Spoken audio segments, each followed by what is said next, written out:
రాష్ట్ర వ్యాప్తంగా ఉన్నటువంటి ఎవరైతే నిరుద్యోగులు ఉన్నారో వాళ్ళందరి దగ్గర కూడా మరి నిరుద్యోగ సంబంధించినటువంటి కరపత్రాన్ని తీసుకెళ్ళి మరి వాళ్ళకి ఎందుకు ఇవాళ ఉద్యోగం చేయలేకపోతున్నారు, వాళ్ళ సమస్యలు ఏంటి అని చెప్పేసి ఒక సర్వే చేపట్టాలనే ఉద్దేశంతోన ఈరోజు ఏఐవైఎఫ్ శ్రీకారం చుట్టడం జరిగింది.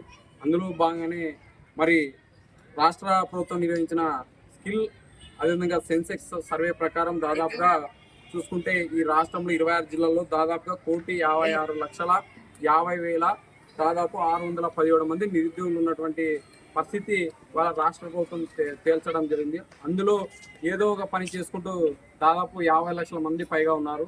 ఏ పని చేయడానికి కూడా 52 లక్షల పైగా ఇవాళ నిరుద్యోగులు ఉన్నారు. కానీ రాష్ట్ర ప్రభుత్వం పూర్తిగా నిరుద్యోగుల్ని ఆదుకునే దిశగా నిరుద్యోగులకి ఉపాధి చూపించే దిశగా అడుగులు వేయడం లేదు. మరి ఏదైతే నిరుద్యోగులకి రాష్ట్ర ప్రభుత్వం కూటమి ప్రభుత్వం అధికారంలో రాకముందు మరి ప్రతి నిరుద్యోగి కూడా రాష్ట్ర ప్రభుత్వంలో ఉన్న ప్రతి ఒక్కరు కూడా నిరుద్యోగ వృత్తి ఇస్తామని చెప్పేసి వాళ్ళ ఎన్నికల్లో హామీ ఇచ్చారు. దాదాపు సంవత్సరం పూర్తయింది. ఇప్పటి వరకు హామీని ఎక్కడ కూడా ఇవాళ జనసేన అయినటువంటి డిప్యూటీ సీఎం పవన్ కళ్యాణ్ గారు కావచ్చు, మరి బీజేపీ నాయకులు కావచ్చు, ఇవాళ టీడీపీ సీఎం అయినటువంటి చంద్రబాబు నాయుడు గారు కావచ్చు, ఎక్కడ కూడా ప్రస్తావన సందర్భం లేదు.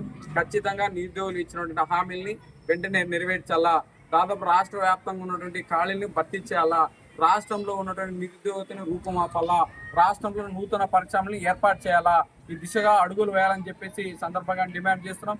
రానున్న రోజుల్లో నిరుద్యోగుల సంతకాల సేకరణ అనంతరం కూడా చలో కలెక్టర్ కూడా నిర్వహించి అతిపెద్ద ఉద్యమాలు కూడా రూపొందించడానికి సందర్భంగా డిమాండ్ చేస్తున్నాం. అదేవిధంగా ముఖ్యమంత్రి ఇచ్చినటువంటి హామీలు ఏదైతే సూపర్ 6 యువతకు హామీలు ఇచ్చినట్టు హామీలను పూర్తిగా అమలు చేయాల్సింది, నిరుద్యోగ వృత్తి 3,000 ఇవ్వాల్సింది. అందులో భాగంగానే రాష్ట్ర వ్యాప్తంగా ప్రభుత్వ శాఖల్లో ఖాళీగా ఉన్నటువంటి ప్రతి పోస్టు కూడా భర్తీ చేయాల్సిందే.